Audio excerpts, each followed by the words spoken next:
जय जिनेन्द्र। जय जिनेन्द्र सर। कल मैंने वो प्रश्न पत्र के ऊपर चर्चा हुई थी ना, उसकी 2 फाइलें अपलोड करने के लिए रखी थी व्हाट्सएप पे, शायद अपलोड नहीं हुई, मैसेज चला गया खाली, इसलिए थोड़ा आपको कन्फ्यूजन रहा होगा।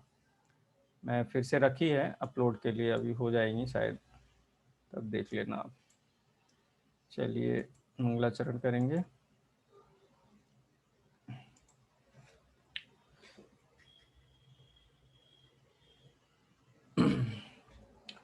जय श्री ओम नमः सिद्धेभ्य। नमो अर्हन्ताणं नमो सिद्धाणं नमो आयर्याणं नमो वज्रायाणं नमो लोये सव्वसाहूढम्। वन्दितु सव्वसिद्धेदोमचलमणोभवं गतिं पत्ते वोचामि समयपाहुळमिणमो सुधकेवली भणिनम्। नमः समय साराय स्वानुभूत्या चकासते चित्स्वभावाय भावाय सर्वभावान् दे। जैसे स्पीकर के ऊपर अपनी अभी चर्चा चल रही है। बर्तन बज रहे हैं भाई किसी के यहाँ। हाँ चलिए, शास्त्र दिखाई दे रहे हैं।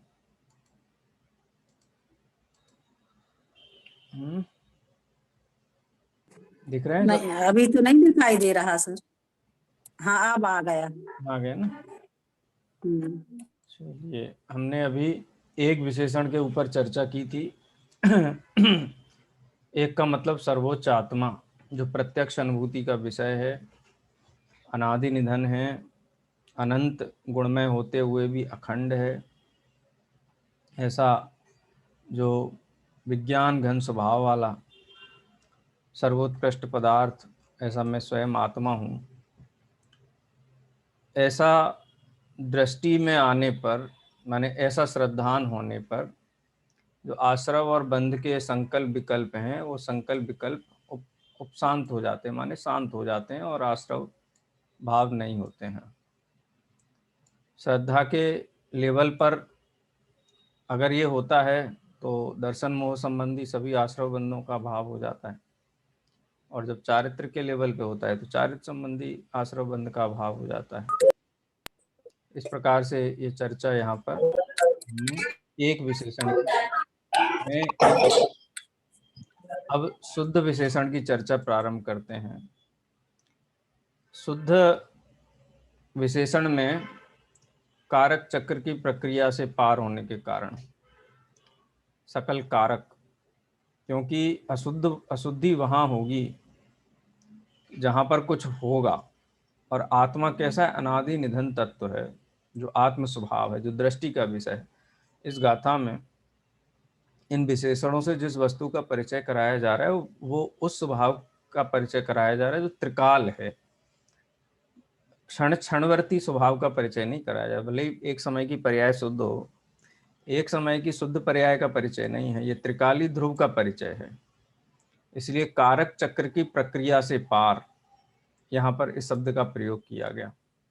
एक द्रव्य अन्य द्रव्य का तो करता है ही नहीं, साथ में ही पर्याय भेद का विकल्प भी नहीं है, और जहाँ पर्याय भेद का विकल्प नहीं है वहाँ वीतराग भाव ही रहता है। माने एक तो अनुभूति वो है पर्याय, और उस अनुभूति में आने वाला जो द्रव्य है वो अनुभूति स्वरूप आत्मा है।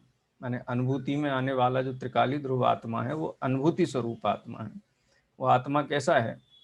कारक चक्र की प्रक्रिया से पार है। आत्मा को आत्मा यदि करता है तो प्रश्न ये उठेगा कि आत्मा ने किसे बनाया। यदि आत्मा कर्म है, त्रिकाली ध्रुव आत्मा, तो ये प्रश्न उठेगा कि आत्मा को किसने बनाया, है ना ख्याल में? यदि करण कारक के संबंध में विचार किया जाए तो जहां कर्ता कर्म की सिद्धि होगी, आत्मा ने किसी को बनाया, किसी को किया, या आत्मा को किसी ने किया, तो किस साधन से किया? आत्मा ना तो कर्ता है ना कर्म है। चलो कर्ता कर्म नहीं है, लेकिन क्या किसी कार्य का साधन है? तो वस्तु व्यवस्था तो अनादि निधन है, द्रव्य स्वभाव अनादि निधन है। जब कुछ उत्पन्न ही नहीं किया जा सकता है, जब कुछ नष्ट ही नहीं किया जा सकता है, त्रिकाली ध्रुव स्वभाव की बात है। त्रिकाली ध्रुव किसी को उत्पन्न नहीं करता है, त्रिकाली ध्रुव को कोई उत्पन्न नहीं करता है, तो त्रिकाली ध्रुव किसी का साधन कैसे हो सकता है?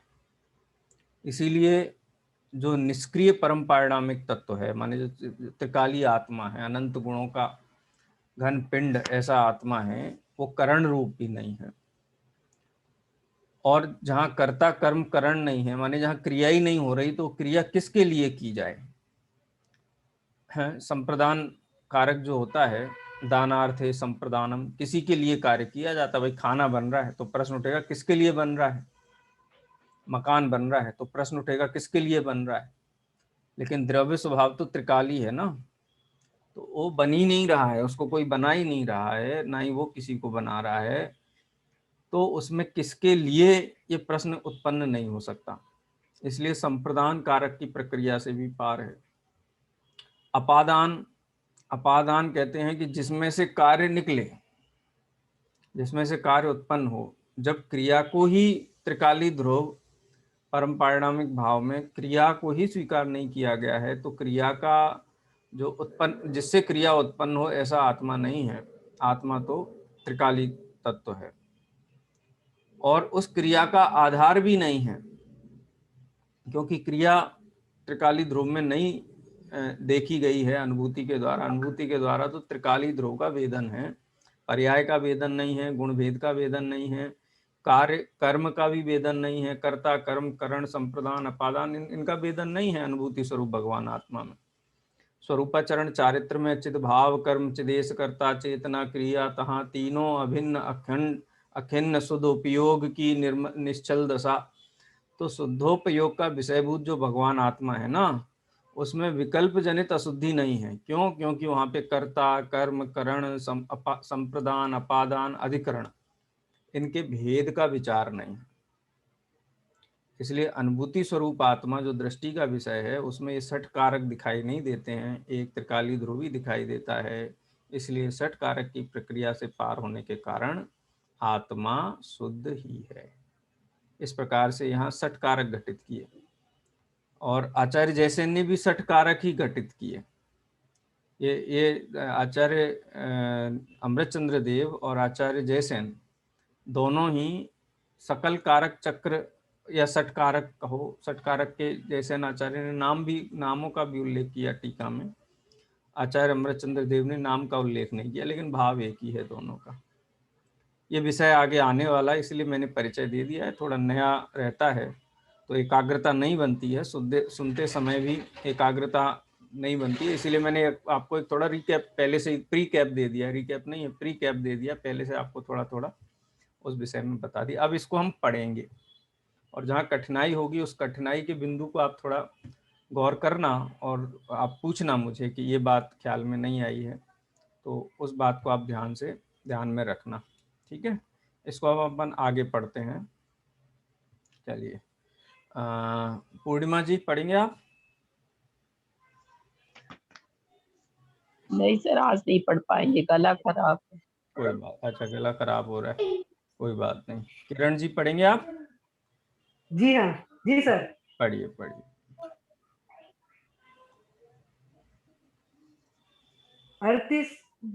38वीं गाथा में भी एक शब्द आया है। आचार्य जयसेन ने तो वहां भी ये चर्चा अपनी हो गई है, अगले पैराग्राफ से पढ़िए। सर, मैं शुद्ध हूँ यहाँ से। हाँ जी, मैं शुद्ध हूँ के अर्थ में मैं का अर्थ तो ऊपर स्पष्ट किया ही जा चुका है। यहाँ भी लेना। शुद्ध शब्द का अर्थ आत्मख्याति और तात्पर्य व्यक्ति में लगभग एक सा ही किया गया है।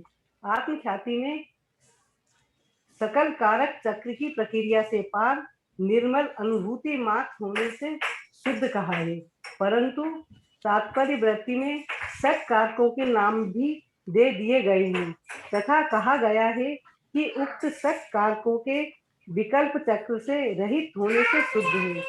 कारक चक्र की प्रक्रिया से पार और सत कारक संबंधी विकल्प चक्र से रहित का एक ही अर्थ है। 38वीं गाथा में शुद्ध शब्द का अर्थ करते हुए आचार्य अमृतचंद्र, सर ये आगे बढ़ा दीजिए। अच्छा, स्क्रीन से पढ़ रहे हैं। हाँ, स्क्रीन से पढ़। 38वीं गाथा में शुद्ध शब्द का अर्थ करते हुए आचार्य अमृतचंद्र आत्मख्याति में शुद्धता का कारण व्यावहारिक नव तत्वों से भिन्नता को बताते हैं और आचार्य जयसेन तात्पर्यवर्ती में व्यावहारिक नव तत्वों से भिन्नता को स्वीकार करते हुए भी अथवा के रूप में रागादिक भावों से भिन्नता की बात भी करते हैं। 73वीं गाथा में समागत एक व शुद्ध शब्द के अर्थों में यह विभिन्नता क्यों है, इस संदर्भ में 38वीं गाथा के अनुशीलन में विस्तार से विचार किया जा चुका है, अतः अब यहाँ लिखने की आवश्यकता नहीं है। इस प्रकार मैं शुद्ध हूँ का अर्थ यह हुआ कि पर से भिन्न प्रत्यक्षानुभूति गम्य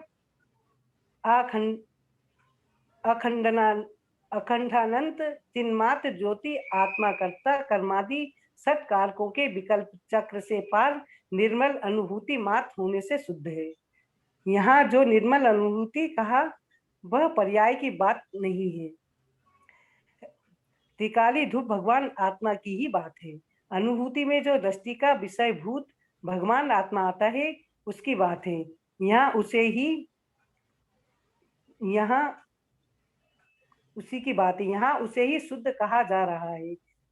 वह आत्मा कारक चक्र की प्रक्रिया से पार है, सत कारकों के विकल्पों से रहित है। मेरा अपनापन तो मात्र उसी में है, मैं तो वही हूँ, वह एक व शुद्ध तत्व में ही हूँ। यहाँ इसी बात को वजन देकर समझाया जा रहा है। मैं कारक चक्र की प्रक्रिया से पार हूँ, कारकों के विकल्प चक्र से रहित हूँ का आशय यह है कि मैं किसी का कर्ता नहीं हूँ, किसी का कुछ करने का भार मेरे माथे पर नहीं है, मैं किसी का कर्म कार्य भी नहीं हूँ, किसी ने मुझे बनाया हो ऐसी बात नहीं है, मैं किसी का कारण भी नहीं हूँ, साधन भी नहीं हूँ। कोई मेरा उपभोग करना चाहे, उपयोग करना चाहे तो यह संभव नहीं है, क्योंकि मैं किसी की बंदूक का कंधा नहीं हूँ। मैं किसी की स्वार्थ पूर्ति का साधन बनूं ऐसा मेरा स्वभाव नहीं है, इसीलिए मैं कारण भी नहीं हूँ। सर बढ़ा देना ही। मैं संप्रदान नहीं हूँ, मैं किसी के लिए नहीं हूँ, किसी अन्य के लिए मेरी उपयोगिता हो ऐसा मैं नहीं हूँ। मैं किसी का अपादान नहीं हूँ, मैं किसी का उपादान नहीं हूँ, मुझसे कोई उत्पन्न नहीं हुआ है, सबकी सत्ता स्वयं से स्वयं ही है, तथा मैं किसी का आधार भी नहीं हूँ। इसी प्रकार कोई मेरा कर्ता नहीं है, मैं तो अनादि निधन स्वयं सिद्ध वस्तु हूँ। कोई मेरा कर्म भी नहीं है, मैंने किसी को बनाया हो ऐसी बात भी नहीं है। कोई मेरा कारण भी नहीं है, मैं किसी को साधन के रूप में उपयोग करूं ऐसा मेरा स्वभाव नहीं है। अन्य कोई पदार्थ भी मेरे संप्रदान नहीं है, वे मेरे लिए नहीं है। अन्य की सत्ता मेरे लिए हो ऐसी बात ही नहीं है। मेरा कोई अपादान नहीं है, उपादान नहीं है, मैं किसी से उत्पन्न नहीं हुआ हूँ। मैं तो अनादि निधन स्वयं सिद्ध वस्तु हूँ, तथा मेरा कोई आधार नहीं है। मुझे किसी के आधार की आवश्यकता ही नहीं है, क्योंकि सभी पदार्थ स्वयं के आधार पर ही प्रतिष्ठित है।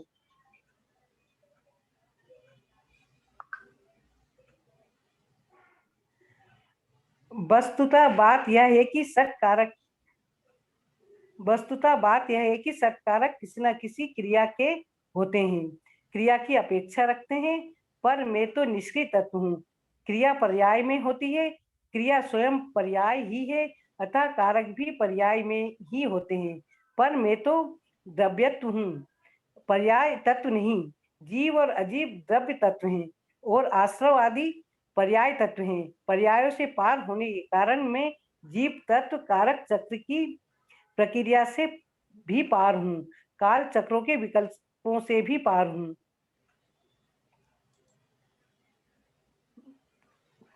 जब कुछ नया होता है तो उसमें कारकों का चक्र घटित होता है। पर मैं तो अनादि निधन ध्रुव तत्व हूँ, मुझ में कुछ नया हुआ ही नहीं, होता ही नहीं है, तो फिर कारक चक्र भी कैसे घटित होगा? यहाँ कारक चक्र का घटित होना ही अशुद्धि है। यहाँ कारक चक्र का और कारक चक्र का घटित नहीं होना ही शुद्धि है। इसीलिए यह ठीक ही कहा है कि मैं कारक चक्र की प्रक्रिया से पार होने के कारण शुद्ध हूँ। ध्यान रहे, मैं प्रकट होने वाली अनुभूति नहीं, मैं तो अनुभूति स्वरूप ही हूँ। इस प्रकार में अनादि अनंत नित्योदित विज्ञान घन स्वभाव वाला होने के कारण एक हूँ और कारक चक्र की प्रक्रिया से पार निर्मल अनुभूति मात्र होने से शुद्ध हूँ। यह एक और शुद्ध की बात हुई। अब मैं निर्मम हूँ की बात करते हैं। बस आत्मख्याति और तात्पर्य। बस बस। अच्छा, ये पूरा जो शुद्ध हूँ, ये जो पूरा चर्चा आई शुद्ध की, उसमें 3 एंगल हैं। आपको पूरा ये जो प्रकरण है उसको मैं 3 भागों में विभाजित करके आपको समझा देता हूँ, आपको स्पष्टतया ख्याल में आएगा। पहली बात तो ये है कि कोई अन्य द्रव्य कारक नहीं है ना ख्याल में। जैसे घड़ा बना तो किसने बनाया? कुम्हार ने बनाया। तो मैं आत्मा हूँ तो ब्रह्मा ने बनाया कि ईश्वर ने बनाया? बोले ऐसी व्यवस्था नहीं है।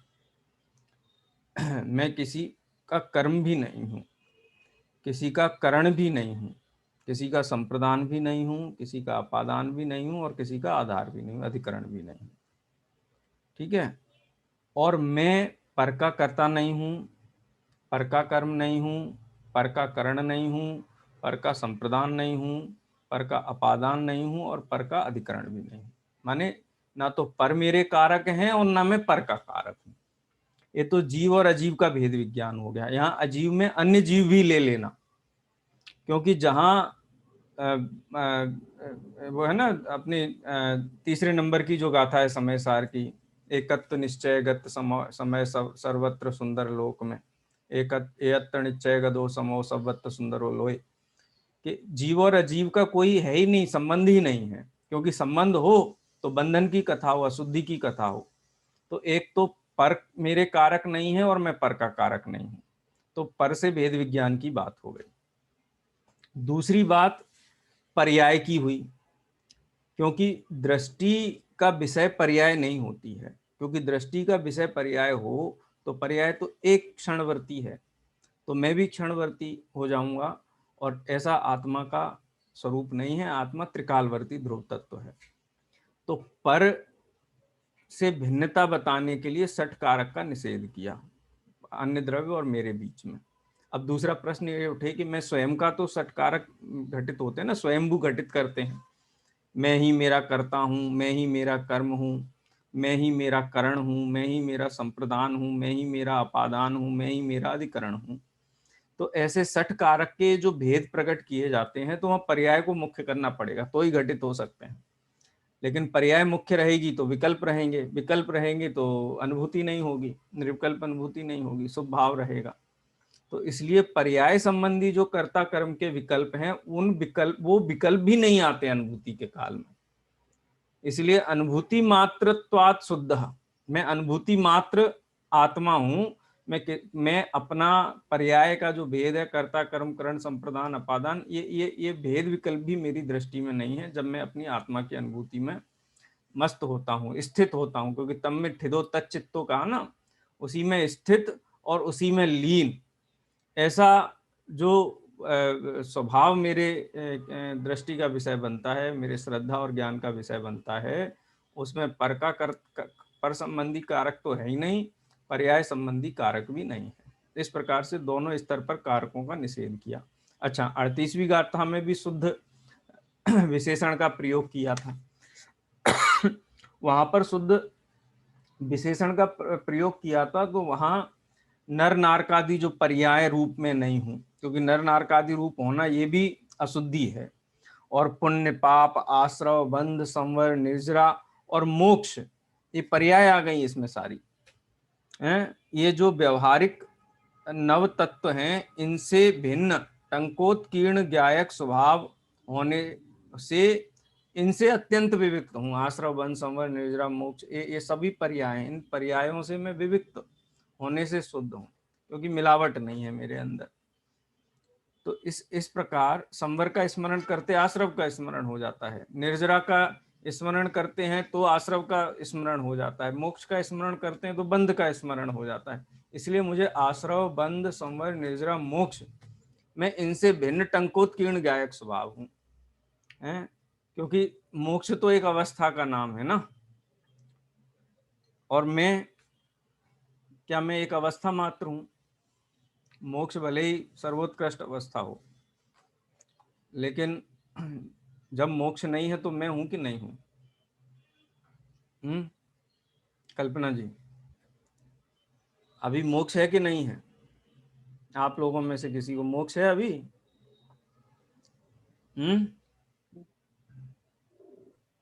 नहीं है। आप हो कि नहीं हो वर्तमान में? हाँ, वर्तमान में है जीव हाँ, तत्व। हाँ, तो मैं बड़ा हूं कि मोक्ष बड़ा है? मैं बड़ा हूँ। है ना, मैं बड़ा हूँ। हाँ, जी। तो इसलिए 38वीं गाथा में जो बात की गई थी, पाप, पुण्य, आश्रव, वन, संवर, निर्जरा, मोक्ष, देखो संवर निर्जरा से भिन्न बताते हैं तो अपने को लगता है कि हाँ ठीक है, क्योंकि ये हमारे लिए अहितकारी हैं। लेकिन मोक्ष और संवर निर्जरा को भिन्न बताते तो हमको प्रश्न उठने लगता है। पहले प्रश्न क्यों उठता है? क्या मैं संवर, निर्जरा और मोक्ष पर्याय मात्र हूं क्या? यदि संवर, निर्जरा और मोक्ष पर्याय मात्र हूं तो अपनी सत्ता का ही हमने घात कर लिया, त्रिकाल स्वभाव का ही घात कर लिया। और वो स्वभाव का ही जब निषेध कर देंगे तो जिस स्वभाव के लक्ष्य से संवर, निर्जरा और मोक्ष होते हैं उसका भी निषेध हो गया। अपने आप को संवर, निर्जरा, मोक्ष तत्व रूप मानने से संवर, निर्जरा, मोक्ष अपना तो लोप होता ही है, संवर, निर्जरा और मोक्ष तत्व का भी लोप होता है। स्वयं पर दृष्टि करने से ही जीव मुक्त होता है, लेकिन वो मुक्त अवस्था मात्र में नहीं हूँ, और वो मुक्त अवस्था मेरी दशा नहीं है, मैं तो त्रिकाली तत्व हूँ। इसलिए पर संबंधी षटकारक पर मेरे षटकारक हैं, ऐसा मैं नहीं हूँ। मैं परद्रव्य का षटकारक हूँ, ऐसा नहीं है। और मैं पर्याय मात्र होने से षटकारक हूँ, ऐसा भी मैं नहीं हूँ। मैं तो त्रिकाली ध्रुव तत्व हूँ, इसलिए मैं शुद्ध हूँ। वहाँ अशुद्धि का कोई स्थान ही नहीं, इस अशुद्धि के लिए कोई अवकाश ही नहीं। आचार्य जैसे ने नाम लिया, आचार्य अमृतचंद्र ने षटकारकों का नाम नहीं लिया। कर्तृ, कर्म, करण, संप्रदान, अपादान, अधिकरण, षट कारकीय विकल्प चक्र रहितत्वात् शुद्ध। ये षट कारकों के विकल्प से रहित होने के कारण मैं शुद्ध हूँ, ऐसा आचार्य जैसे कहते हैं। और आचार्य अमृतचंद्र देव षट कारक, सकल कारक शब्द का ही प्रयोग करते हैं। सकल कारक चक्र प्रक्रिया उत्तीर्ण निर्मल अनुभूति मात्रत्वात्। मैं तो निर्मल अनुभूति का जो विषय आत्मा हूँ, जिसमें पर और पर्याय के लिए कोई स्थान नहीं है, ऐसा मैं आत्मा हूँ। ऐसा आत्मा होने से मैं शुद्ध हूँ। ये दोनों में अपने को तीनों कहना चाहिए। आचार्य जयसेन, आचार्य अमृतचंद्र और 38वीं गाथा में शुद्ध तत्व का, शुद्ध का जो अर्थ किया है, तो तीनों का इस प्रकार से हम घटित कर सकते हैं। चलिए, अब निर्मम शब्द की चर्चा है, निर्मम की चर्चा करते हैं। इसमें हमने जो पढ़ा है वहाँ किसी को कोई शब्द, कोई वाक्य, कोई अभिव्यक्ति ख्याल में ना ही हो तो आप बोल सकते हैं, नहीं तो अपन फिर आगे बढ़ेंगे। पुस्तक आप लोगों के हाथ में है ही।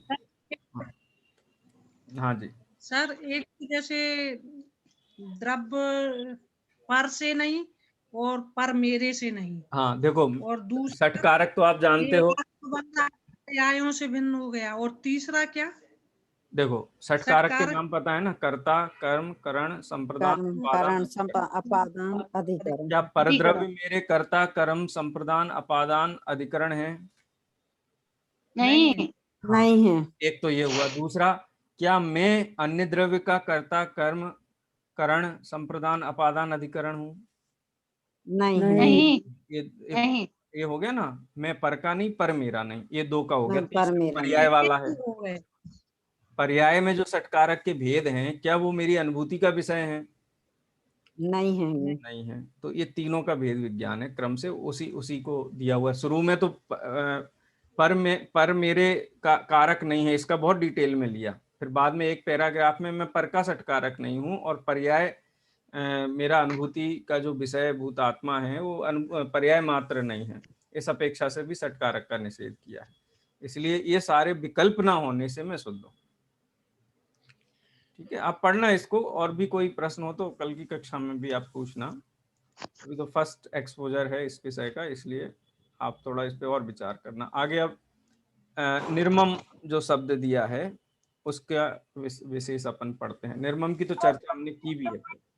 हाँ। सर इसमें तीसरा पॉइंट आपने बोला ना कि पर्याय की अनुभूति मेरे को नहीं होती, इसलिए मैं वो नहीं आ रहा थोड़ा ख्याल में।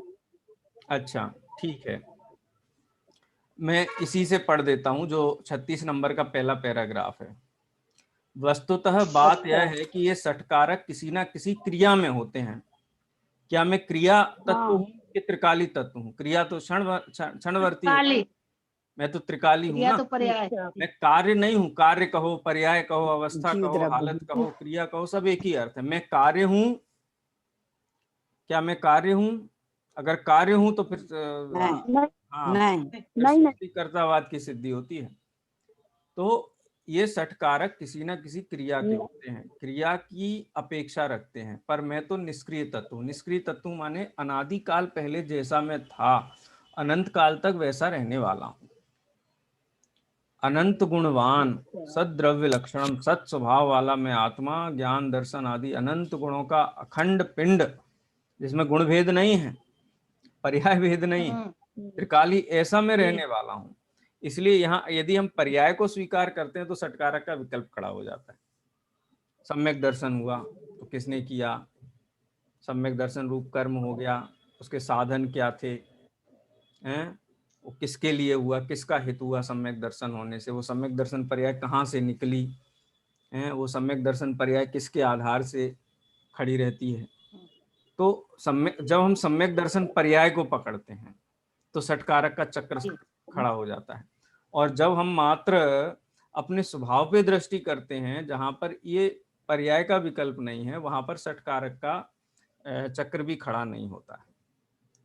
ठीक है, तो जब पर्याय का विकल्प होता है तो शुभ होता है, और जब द्रव्य दृष्टि में आता है तो ये विकल्प नहीं रहता है, तो वो शुद्ध भाव होता है। इतना विशेष ख्याल में रहना चाहिए। सर तो जी है ना षटकारक है ना, पर्याय में लगते होंगे। पर्याय में तो लगेंगे ना। पर्याय में हाँ, पर्याय माने कार्य, पर्याय कार्य हुई है, उत्पन्न हुई है। पर्याय त्रिकाली तो नहीं है, पर्याय तो एक समय में उत्पन्न होने वाली, एक समय की है, उत्पन्न हुई है, तो एक समय की है। उस पर्याय का कर्ता कौन है? अब वो भेद हो जाएगा षटकारक का वहां पे कि द्रव्य करता है या पर्याय स्वयं करता है। ठीक है, वो पर्याय रूप कार्य हुआ है तो उसमें साधन क्या है, वो पर्याय हुई है तो किसके लिए हुई है, वो पर्याय किसमें से उत्पन्न हुई है, वो पर्याय किसके आधार पर खड़ी हुई है।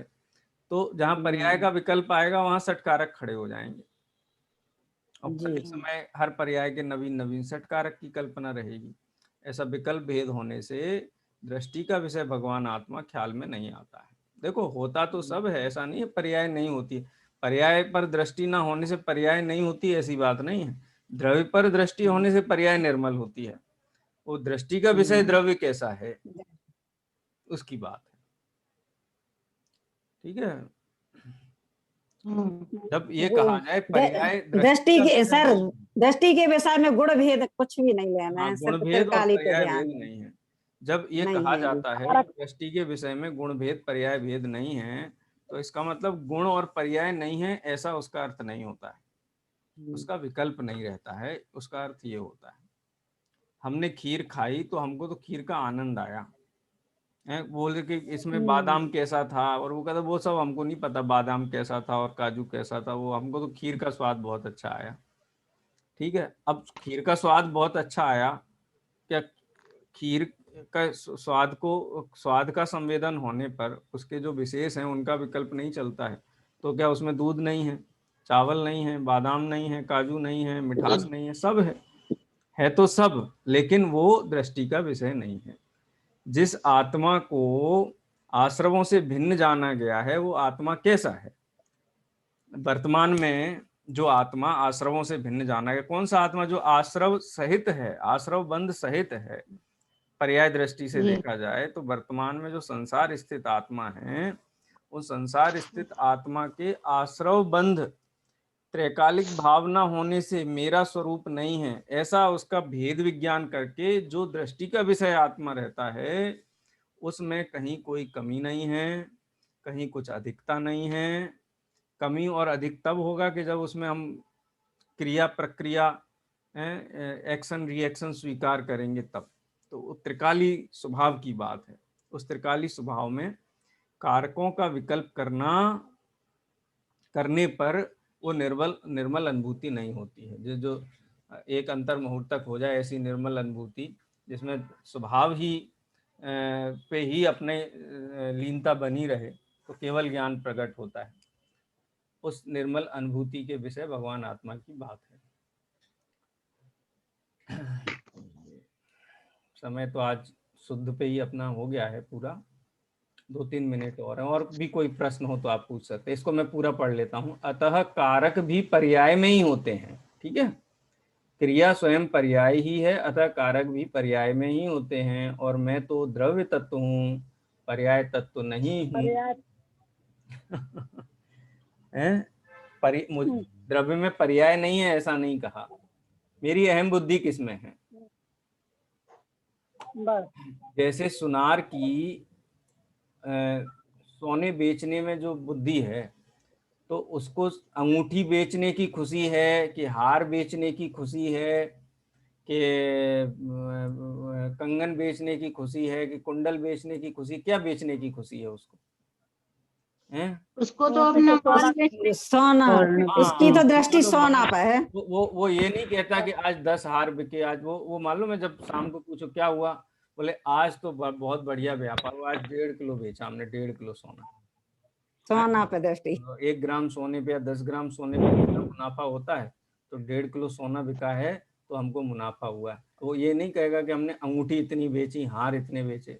उसकी दृष्टि उन भेदों में नहीं है, उसकी स्वर्ण मात्र पे दृष्टि है। ऐसे ही दृष्टि का विषय जो आत्मा है, वहां पर्याय विषय नहीं है। अच्छा, जो 1.5 किलो सोना बेचा है, तो सोना ही सोना बेचा है कि वो सोना किसी न किसी आकार में होगा?